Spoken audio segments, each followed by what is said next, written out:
안녕하세요. 집안 기둥을 뽑아온 줄도 모르고 결혼을 했어요. 그걸 알고도 결혼했으면 내가 미쳤지. 내 잘못을 누굴 탓하겠느냐 하고 말 텐데 그게 아니니 그냥 속이 뒤집어질 따름입니다. 아들 돈만 탐내면 그만인걸. 이젠 대놓고 내 돈까지 당연하게 자기 돈이라 생각하는 시자들 때문에 결혼 3년 만에 이혼을 결심하게 되었어요. 시자들 잘못도 크지만 중간에서 가족들 편밖에 안 드는 남편이 가장 문제였겠지요. 남편과는 연애 결혼을 했습니다. 서로의 지인들을 통해 처음 만나게 되어 인연을 키워오다 결혼까지 하게 되었어요. 남편은 이름 있는 회사는 아니지만 업계에서 평판도 좋고 벌이도 나쁘지 않은 안정적인 직장을 다니고 있었고, 저도 남편하고 비교했을 때 크게 뒤지지 않는 비슷한 정도의 회사를 다니고 있었습니다. 연애하면서 별다른 문제도 없었다 보니 그렇게 2년 반 연애하다가 처음 결혼 이야기가 나오게 되었어요. 그때까지만 해도 남편이 집안 대들보 노릇을 하고 있었다는 느낌을 받았던 적이 한 번도 없었습니다.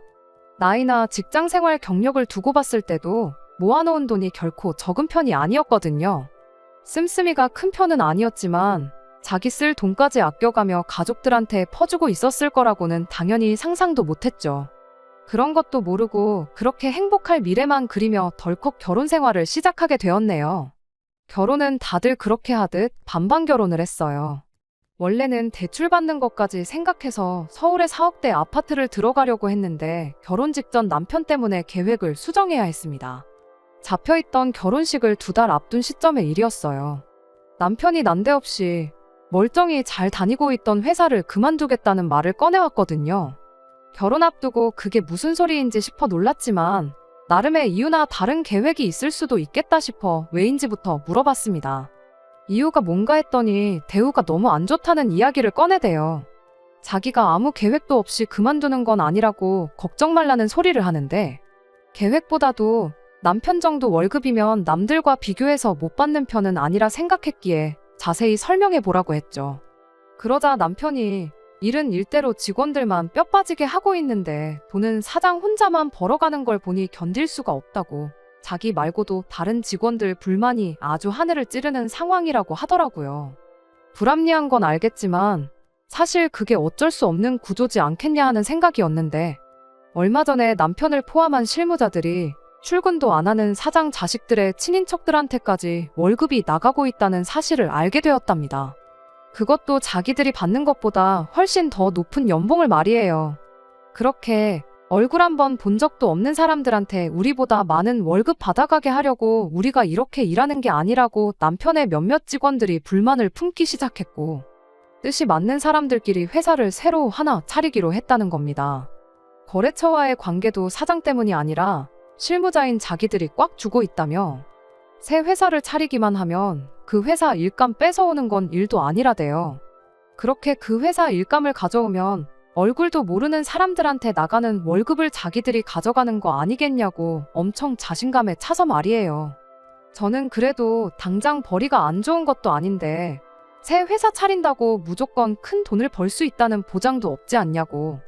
다들 더러워도 참고 다니는 게 회사 일 아니겠냐, 그렇게 남편을 설득해봤지만 역부족이었어요. 이미 몇 명이 벌써 나가 새 회사를 차린 상황이고 남편은 지금 몸만 가면 되는 거라면서 초반에 빨리 옮겨야 나중에 가서도 창립 멤버 대우를 받는 거 모르겠냐고 저를 닥달했죠. 결혼을 2달 앞두고 이게 무슨 일인가 싶었지만 꼭 자기를 믿어달라는데 제가 무슨 방법이 있었겠나요. 결국 그렇게 남편은 회사를 그만두게 되었습니다. 그래도 약속한 대로 일주일도 안 지나 새 회사로 출근하는 모습을 보니 조금은 안심이 되었어요. 하지만 그렇다고 마음 놓고 있을 수만은 없었습니다. 벌어질 수 있는 최악의 상황을 생각하고 대비를 해야 했지요.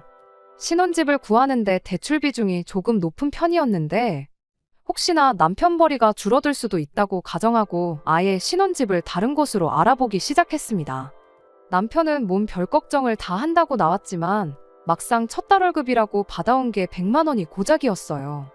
앞으로 회사에 일거리 늘어나고 자금이 돌기 시작하면 문제 없을 거라고 그냥 집은 구하려고 했던 곳으로 그냥 계약하자는데, 솔직히 미덥지가 못해서 그냥 처음 살기로 했던 집은 포기하고 모아놓은 돈만 가지고 작은 빌라 하나를 전세로 구했어요.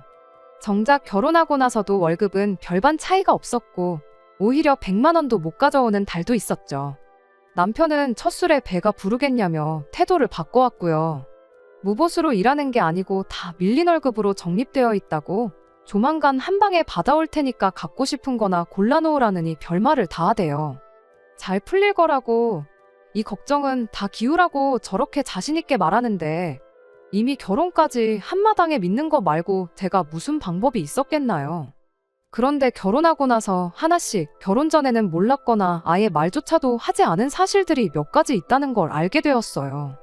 가장 큰 문제는 시댁 노후 문제였죠. 반반 결혼이고 그런 걸 다 떠나서 남편이 안정적인 직장을 포기하고 새 회사를 나가는데도 결혼을 결심할 수 있었던 건 양가 부모님 노후 문제가 다 끝나 있던 상황이었기 때문입니다. 엄밀히 말하면 시부모님이 노후를 대비해 모아놓은 돈이 아예 없던 건 아니었어요. 오히려 공무원 연금과 아버지 퇴직금으로 새로 장사나 투자나 최소한의 수입을 위해 무엇이라도 시작해야 했던 저희 집과 비교해서 순수하게 현금만 따지고 보면 시댁이 훨씬 많았습니다. 그런데 그게 사실은 없는 돈이나 마찬가지였어요. 왜 때문이냐면 바로 신우의 존재였습니다. 남편 아래로 1살 아래의 신우가 있어요. 저보다도 나이가 많은 손아래 신우죠. 서열이나 그런 걸 다 떠나서 신우가 저한테 어른 대접을 받고 싶어 한다면 충분히 그럴 의향도 있었습니다. 다만 문제는 신우가 존중이라고는 눈꼽만치도 해주지 못할 만큼 나이값을 못하는 사람이라는 사실이었어요. 시부모님이 가지고 있던 노후 자금이 알고 보니 신우한테 들어가고 있었다는 걸 결혼하고도 한참이 지나서야 알게 되었습니다. 그때까지도 신우가 정착을 못하고 이것저것 시도만 하고 있었거든요.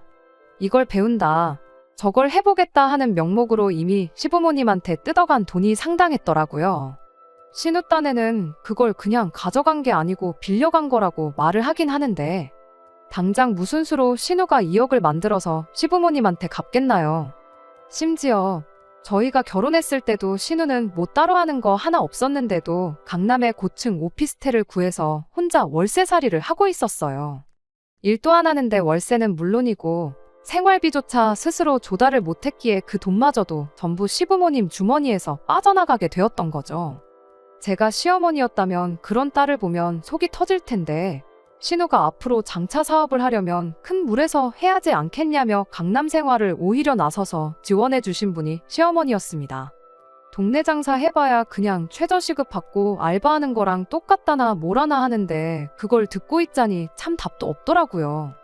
그래도 그 사실을 알게 되었을 때 충격적이긴 했지만 최대한 신경 안 쓰려고 노력했어요. 어쨌든 명목상 신우가 시부모님 등골 파먹는 게 아니고 빌려간 거라고 자기 입으로도 그렇게 강조를 했으니 아르바이트라도 하면서 월이백 수입으로 시부모님 모시고 같이 살던 시부모님 노후 문제는 앞으로 신우가 알아서 해야 할 문제라 생각했지요. 저희는 결혼할 때 시댁에 손 벌린 거 하나 없었으니까요. 그런데 너무 안일하게 생각했었나 봐요. 결혼한 지 1년이 딱 넘어가니 시부모님이 합가해서 같이 살자는 말을 꺼내오더라고요. 이유가 뭔가 하니 신우 창업자금을 대줘야 한다는 거예요. 그런데 가지고 있던 돈 대부분을 이미 신우가 죄다 받아갔고 남은 돈만 가지고는 돈이 모자라니 살고 있는 집을 팔아서라도 그걸 해주겠다는 이야기였죠.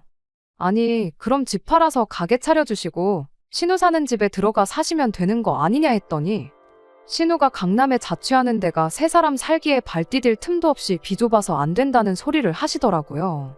큰 물에서 살며 사업 안목을 키워온 신우가 드디어 가게를 차리게 된 건데 이제 더 이상 강남에 살 필요 없지 않은 거 아니냐고.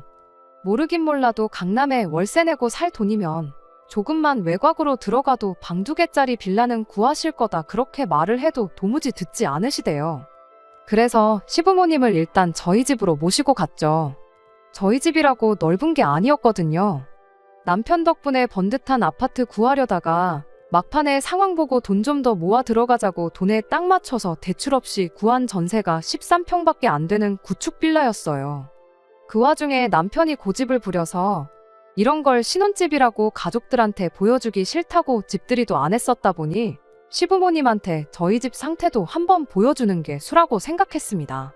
그렇게 저희 집에 모시고 갔더니 시부모님도 이 집은 아니다 싶었는지 뭘 멀쩡히 직장 생활하는 것들이 이런 코딱지만도 못한 집을 신혼집이라고 구했느냐고 뭐라 하시더라고요. 어머님 아들이 멀쩡히 잘 다니던 직장 그만두고 월급이라고 100몇만 원 벌어오고 생활비라고 40만 원 주는 게 전부라 어쩔 수 없었다 한마디 하고 싶었지만 그때까지만 해도 남편과 사이가 좋았고 약속 지키겠다고 고생하는 사람한테 찬물 끼얹는 것 같아 최대한 말을 아꼈습니다. 그랬더니 시어머니가 대뜸 그러면 이 집에 들어가 있는 전세금이 얼마냐 묻더니 니들 통장에는 얼마 들어있냐고 물으시대요. 그런 건 왜 궁금하시냐고 따져묻기도 전에 옆에 있던 남편이 전세로 얼마 들어가 있고 결혼할 때 돈이 얼마나 남았고 그 후로 한 2천은 모으지 않았겠냐 하고 대답을 하는 겁니다. 저 인간이 눈치도 없이 왜 저러나 싶은 와중에 그 말을 듣고 돌아온 시어머니의 반응이 더 어이가 없었습니다. 그러면 니들 전세금 빼고 내 돈이랑 니들 돈 합쳐서 신우 가게부터 일단 차려주고 니들은 우리 집에 들어와서 살면 되겠구나 하는 소리를 꺼내왔으니까요. 당신들이 신우한테 받아낼 돈이 억 단위인데 특별히 이번만 감안해서 신우가 가게 차리고 자리 잡고 그러면 저희 돈 먼저 갚아주게 하겠다고 엄청 선심 쓰듯 말하는데 어이가 없어서 대답도 못하고 그 자리에 멍하니 서 있기만 했습니다.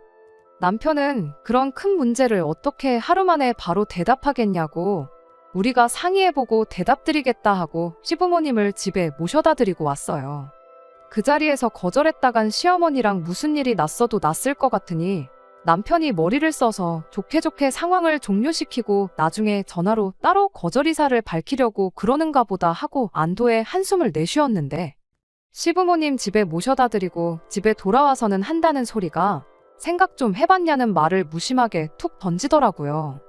그때까지만 해도 남편이 농담하는 거라 생각하고 뭘 그게 생각까지 해볼 일이냐고 그렇게 대답했더니 남편 표정이 밝아지더니 그럼 언제가 좋을까 하고 저한테 되묻더라고요. 아직 1년 가까이 계약이 남아있어서 좀 그런데 잘 이야기하면 그냥 돈을 빼주지 않겠냐. 안 되면 한 돈 100만 정도 주고 일찍 빼달라고 하면 빼주지 않겠냐. 그딴 소리를 하는데 그때는 정말이지 남편과 사이가 좋고 남편 기분이 어떻고 저떻고를 떠나서 정신 나갔냐는 말이 절로 나오더군요. 남편은 이해를 못하겠다는 듯이 제게 되물었어요. 이 좁은 집에 어머니 아버지 모시고 넷이서 사는 것보다야 조금이나마 넓은 부모님 집에 우리가 들어가 사는 게 훨씬 나은 거 아니겠냐고. 이미 합가해서 같이 한 집에 사는 게 확정적인 것 마냥 말을 하더라고요. 어느 집에서 사는 게 중요한 게 아니고 왜 우리 돈으로 신우 가게를 차려주고 시부모님하고 합가를 해야 하냐고.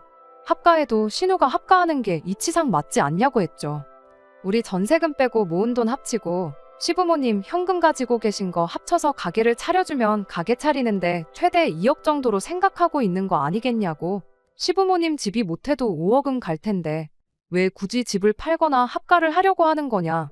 집 담보로 대출받아서 신우가 사업해서 번 돈으로 이자 내면 되는 거 아니냐고 했죠.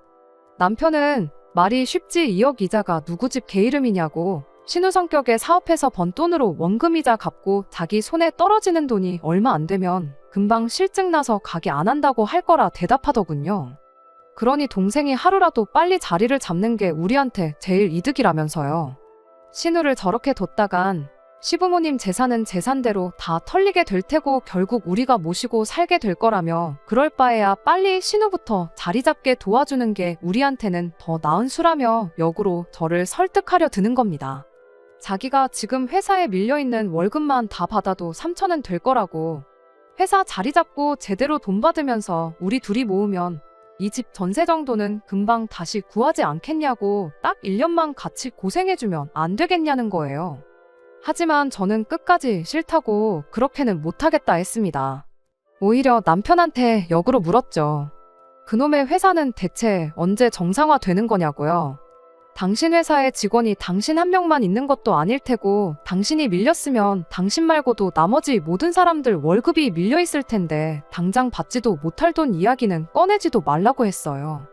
다음번에 이 이야기 꺼내고 싶으면 밀린 월급은 묻지도 않을 테니까 제대로 된 월급부터 받아오고 꺼내라고 그렇게 한마디 하고 말았죠.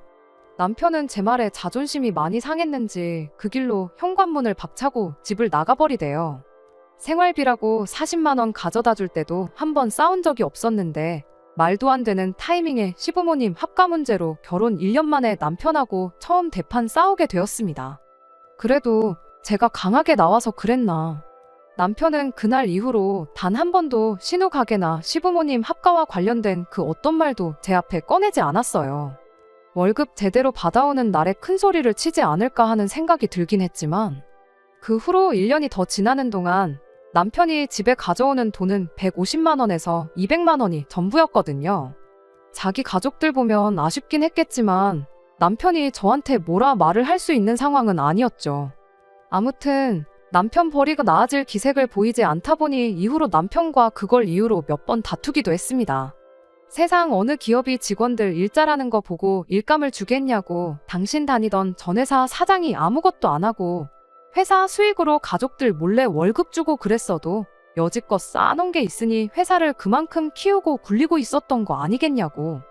당장 더럽다고 다 같이 우르르 그만뒀을 때나 힘들었겠지. 2년이 지나버린 지금 그 회사는 다시 사람 뽑아서 멀쩡히 잘 굴리고 있을 거라고. 여지껏 당신 벌이를 보면 그 회사 일감 뺏어오는 건 이제 물 건너간 이야기 아니겠냐고 강하게 한마디 했었어요. 계속 그 돈 받고 일할 바에 자존심 숙이고 먼저 회사에 다시 받아달라 이야기를 해보던가, 아니면 더 늦기 전에 새 일자리 구하고 이직이라도 하던가 하는 말도 했었죠. 돈 얼마 덜 벌어오게 되는 것보다 저러다 남편 회사가 어떻게 되기라도 하면 큰일이겠다 싶어 저는 제 나름 최선의 조언을 해줬던 겁니다.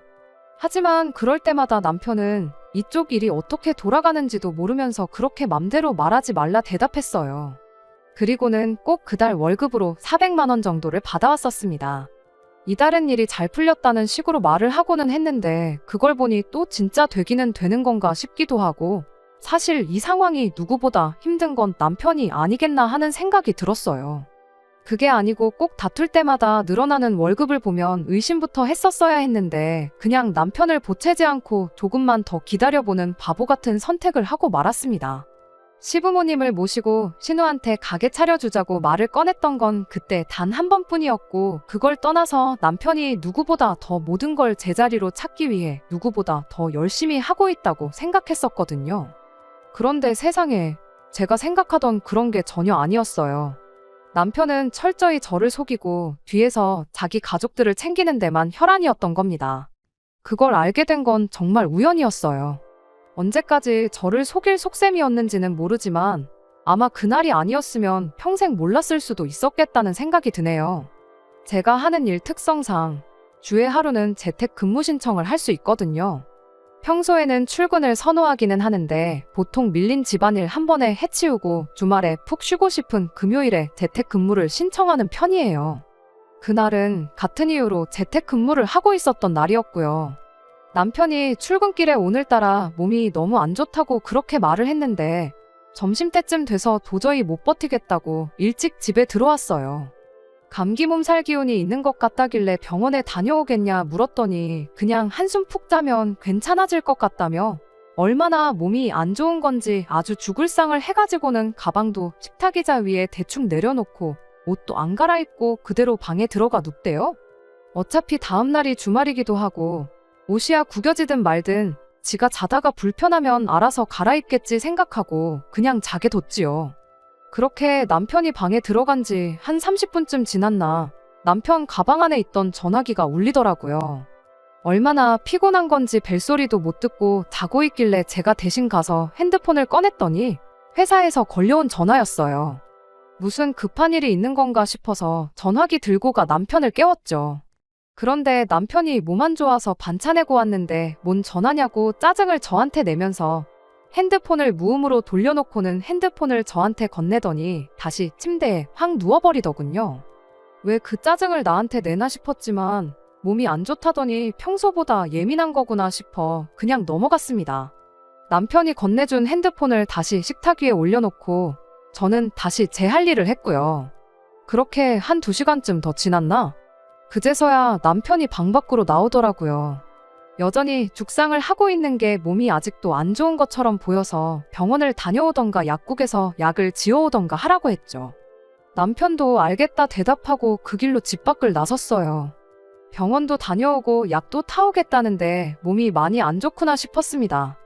암만 재택이라도 일하다 말고 자리를 비울 수도 없는 노릇이고 애도 아닌데 병원까지 따라가 주는 건 아닌 것 같아 그냥 병원 갔다가 오면 따뜻한 차라도 마시게 해주려고 나가는 남편 배웅해주고 주방으로 갔지요. 그런데 식탁 위를 보니 남편이 핸드폰을 두고 갔더라고요. 무음으로 해놓은 상황에 저도 일한다고 신경을 못 쓰고 있었는데 남편 핸드폰을 봤더니 2시간 자는 동안 회사에서 전화가 20통도 더 넘게 걸려와 있었더라고요. 얼마나 급한 일이길래 싶어서 그 길로 핸드폰 들고 빌라 현관까지 뛰어내려갔어요. 그런데 남편은 벌써 얼마나 간 건지 코빼기도 보이지 않대요. 쫓아가서 남편한테 전화기를 주고 와야 하나 싶은 와중에 때마침 또 전화가 걸려오더라고요. 이미 20통이나 넘는 전화를 못 받은 건 둘째치고 남편이 몸이 안 좋아서 전화를 못 받았다고 설명해주고 한 30분 뒤에 다시 전화 달라고 말해줄 겸 해서 그냥 제가 전화를 받았어요. 전화를 받으니 한 20대 초반쯤 되었을까 싶은 앳된 목소리를 가진 여직원이 인사를 하더라고요. 그리고 그 여직원이 차라리 나 몰래 바람을 피고 있었다면 나았겠다 싶을 만큼 말도 안 되는 사실을 전해왔어요. 급한 건 아니고 과장님 이달 월급은 한 통장에 합쳐야 되는지 아니면 매번 하던 대로 2개 통장에 나눠서 보내야 하는지 물어보려고 전화를 했던 거라고요. 몸이 그렇게 안 좋으시면 회사로 다시 전화 주실 필요는 없고 톡으로 대답만 해줘도 된다고 전해주세요. 하고 예의 있게 말하고 전화를 끊으려고 하는데 잠깐 그 여직원이 했던 말에 넋을 놓고 있다가 다급하게 잠깐 전화 끊지 말아보라고 하고 다시 좀 말해달라고 월급을 2개 통장에 나눈다는 게 그게 무슨 소리냐고 물었지요. 그러니까 그 여직원이 대답하길 과장님이 어쩌다 한 번씩 월급을 한 통장으로 몰아서 받을 때가 있는데 이달은 따로 말을 안 해주셔서 확인차 전화한 거라고 말하고 또 예의 있게 인사 한마디 하더니 전화를 끊더라고요. 정말 그때는 핸드폰을 들고 있는 채로 빌라 현관에 한참을 서 있었어요. 도무지 이게 무슨 일인지 이해가 가질 않더라니까요. 그래도 이내 빨리 제정신을 차리고 이게 어떻게 돌아가는 상황인지 알아내야겠다는 생각밖에 들지 않았습니다. 집에 돌아와서 놀란 마음 다스리고 있으니 얼마 안 지나서 남편이 집에 돌아왔어요. 오자마자 핸드폰을 찾아대게 하면 안 될 것 같아서 괜찮냐고 있는 걱정 없는 걱정 다 해주면서 정신을 쏙 빼놓은 다음 아플 때는 약 먹고 푹 자는 게 최고라고 그 길로 밥을 챙겨줬죠. 남편이 밥 먹는 동안도 묻고 싶은 말이 수만 가지였지만 잡아떼면 그만인 거 아니겠나 싶어서 그냥 핸드폰은 신경도 못 쓰게 또 있는 걱정 없는 걱정 세상에 이런 현모양처가 둘도 없겠다 싶을 만큼 남편을 챙겨줬죠. 아픈데 죽도 안 끓여주고 밥이 뭐냐고 툴툴대면서 농담이나 하고 자빠진 남편을 보고 있자니 끓어오르는 화를 어떻게 참아내야 싶더라고요. 남편이 마지막 숟가락을 뜨는 순간 그 길로 손수 약봉투도 뜯어서 입에 넣어줬어요. 아니나 다를까 남편이 배도 부르고 약도 먹었으니 한숨 더 자야겠다고 아무 의심도 없이 방으로 들어가더라고요. 병원에서도 약을 세게 지어준 건지 한 30분 지나서 방에 들어가 근처에서 얼쩡대는데도 남편이 잠에서 깨지 않길래 때는 이때다 싶어 남편 폰으로 은행 앱을 켜서 자고 있는 남편 손가락으로 지문인증까지 풀어버리고 살금살금 식탁 의자에 앉아서 핸드폰을 뒤지기 시작했습니다. 역시나 제가 여지껏 모르고 살았던 계좌가 하나 더 있더군요. 잔액이 3만 원 정도 있었는데 차라리 저 몰래 만들어 놓은 비상금 통장이었으면 싶었지만 거래 내역을 켜자마자 바로 시어머니랑 신우 앞으로 얼마씩 보내놓은 기록 말고는 다른 기록 하나 없는 깔끔한 통장이었습니다. 매달 집에 가져오는 150만 원 월급은 우스울 만큼 더 큰 돈을 받아서 그걸 자기 가족들한테 퍼주고 있었던 거예요. 거래 내역을 쭉쭉 올려보니 거의 2년 가까이 그렇게 시댁에 퍼주고 있었다는 걸 알게 되었습니다. 그때 딱 알았죠. 남편 회사가 3년 동안 제대로 안 굴러가고 있다는 건 저희 착각이었고 사실 남편은 먼저 다니던 회사에서보다 더 많은 돈을 벌면서 결혼 전에 자신 있게 했던 그 약속을 지킨 상황이었다는 걸요. 단지 그 돈이 우리 부부를 위한 돈이 아니라 자기 가족들을 위한 돈이었다는 게 문제였을 뿐이었습니다. 증거도 확보했겠다. 더 기다릴 것도 없겠구나 싶어서 자는 남편을 흔들어 깨웠어요. 왜 아파 죽겠는데 깨우냐며 짜증을 내면서 일어나는 남편 얼굴에 핸드폰 화면부터 들이밀면서 이게 뭔지 설명 좀 해줘야겠다고 한마디 했죠. 잠에서 덜 깬 남편 얼굴이 순식간에 새파랗게 질리더니 아무 말도 잊지 못하더군요. 그 꼴을 보니 마음 한구석에는 남편을 믿어주고 싶었던 마음도 있었지만 그렇게 안 했던 게 참 다행이다 싶었죠. 이미 2년 가까이 저를 속여왔는데 제가 핸드폰 좀 몰래 뒤져봤기로서니 남편이 저한테 무슨 낯짝으로 큰 소리를 치겠나요? 어떻게 둘러댈 방도가 없다고 생각했는지 이내 모든 사실을 그 자리에서 실토하더라고요. 그 돈은 월급이 맞고 그동안 자기 가족들한테 보내고 있었단 사실까지 말이죠. 어떻게든 신우랑 시어머니한테 돌아간 돈을 다시 받아오겠다고 말하고 사과를 해도 모자랄 판에 남편은 적반하장으로 이 상황까지 오게 된 게 따지고 보면 너 때문이라면서 제 탓을 하는 거 아니겠어요? 너무 어이가 없고 황당해서 한번 입이 있으면 말해보라고 따졌죠. 남편 말은 그때 시모가 바랬던 대로 합가를 해서 저희 돈으로 신우 가게를 차려줬었다면 자기가 이렇게까지 했을 이유가 없다는 거예요. 여지껏 제가 시댁하고 담 쌓고 지내느라 몰랐었는데 이야기를 듣자 하니 기어이 시어머니가 집을 담보로 대출까지 받아 신우 가게를 차려줬었나 봐요. 신우가 장사해서 번 돈으로 대출원금에 이자까지 같이 갚아나가기로 했었나 본데 한 달 지나고 그 돈을 내고 나니 자기 수중에 돈이 들어오기는커녕 마이너스가 나기 시작했던 겁니다. 그리고 남편이 예상했던 대로 신우가 이 장사도 괜히 시작한 것 같다고 흥미를 잃어서 장사 시작한 지 3달도 안 돼서 가게를 접어야겠다느니 어쩌니 했다는 거예요. 뻔할 뻔짜였는데 그걸 꼭 똥인지 된장인지 찍어 먹어본 시어머니도 대단하다 싶었어요.